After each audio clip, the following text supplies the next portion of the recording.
Приветствую всех! Сегодня хотелось поговорить о чудодейственных кремах, которые обещают увеличение половых органов мужчин до желаемых размеров.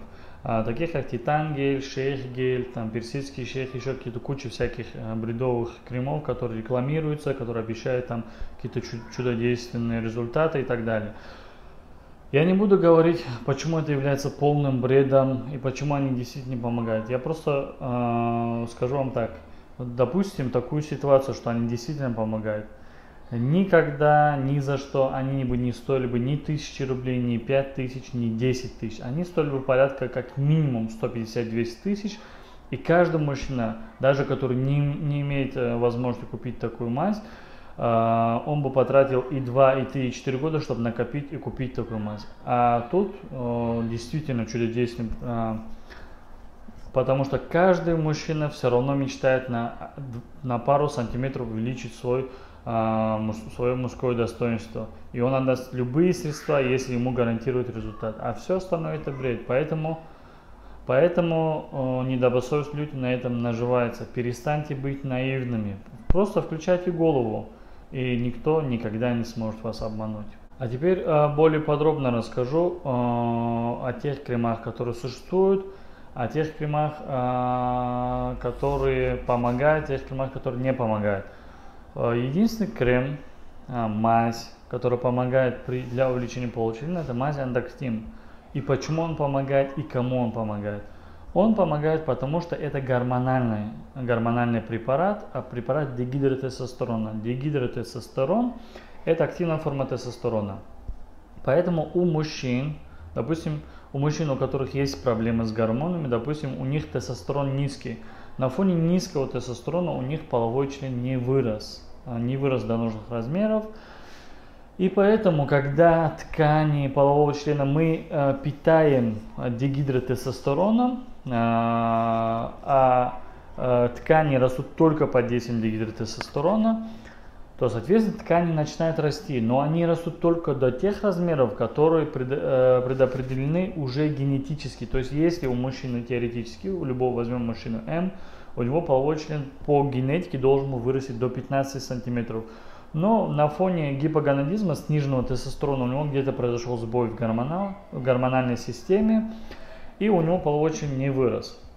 То, соответственно, принимая гормоны, то, чего ему не хватает, у него половой член вырастет до генетически уже предопределенного размера. То есть у него вырастет до 15, у него не вырастет до 25 и бесконечно расти не будет. А те мужчины, у которых проблем с гормонами, у которых растет борода, у которых есть волосы на лобке, на груди и так далее, у них тестостерон есть. И от того, что они будут мазать этот Андроктим на половые органы, расти не будет. А про остальные я вообще молчу. Остальные крема это полнейший бред, и то, что там обещают, это фантастика, не более. Про увеличение полового члена еще раз коротко скажу. Действительно, которые показали результат, это мазь Андроктим, которая у нас в стране пока не продается. Он помогает, когда у мужчин есть проблемы с гормонами. В других случаях он абсолютно бесполезен. Второй метод это экстендер. Он помогает практически всем, но здесь опять-таки 50 на 50. То есть кому-то он поможет, кому-то нет, в зависимости от эластичности тканей полового члена, которого сможем растянуть или нет. Если они не эластичные или возраст там слишком большой и так далее, то увеличить не получится. Вот. И третий метод, который в принципе показывает свои результаты, это джелкинг, то есть там ручная разминка там органов, там есть различные там метод дойки, метод вытягивания и так далее, различные методы, которые действительно помогают и которые показали хороший результат. Помпа в ряде случаев помогает, тоже показывает результат, в основном в толщину и так далее. А вот еще раз говорю, перестаньте быть наивными, перестаньте верить всему, что вам говорят.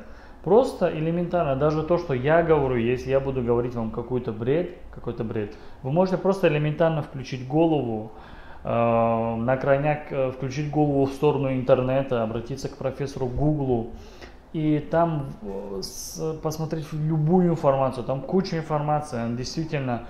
Есть научные публикации, если прям очень сильно углубляться, или просто-напросто найти доверенного человека. Не потому, что там в интернете вы ввели и вам выдали результат, что вот это помогает, а просто обратились к специалисту, который этим занимается, который в этом разбирается, и спросить у него элементарно, помогает или нет.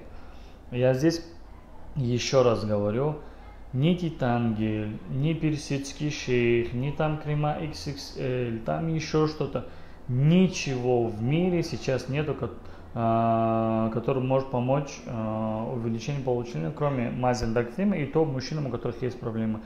Если у вас половой член вырос, если у вас гормоны в норме, то вам поможет либо экстендер, либо джелкинг. Все, больше ничего вам не поможет. Вот. И то это надо применять с умом, и то надо под наблюдением врача и так далее. На этом я закончу. Долго видео снимать не буду, потому что эти видео я уже снимал. Не надо, огромная просьба, не надо меня переспрашивать, действительно ли помогают. Они не помогают. Всего вам доброго, мои телезрители. Если какие-то вопросы, если у вас есть желание увеличить половой член и так далее, я вам объясню, расскажу, действительно, какие методы существуют без обмана. И еще раз говорю, все методы, которые существуют в медицине, они работают 50 на 50. Если кто-то вам говорит, что 100% он дает гарантию, что вот это будет, не верьте, это 100% никогда. Даже элементарный грипп, я еще раз говорю, от элементарного гриппа люди погибают, а есть люди, которым диагностировали рак последней стадии, там каких-то там говорили 5 лет они проживут, они живут всю жизнь. Поэтому в медицине никогда никаких гарантий нет. Есть проверенные способы, есть, которые дают в каком-то процентном соотношении хороший результат. Какой-то метод 50%, какой-то 60, 70, 80 и так далее. И надо пробовать те методы, которые действительно подходят, и это под контролем врача. Всего вам хорошего, не будьте наивными, не давайте себя обманывать. И лечитесь только у тех людей, которые компетентны в этих вопросах. Всего вам хорошего.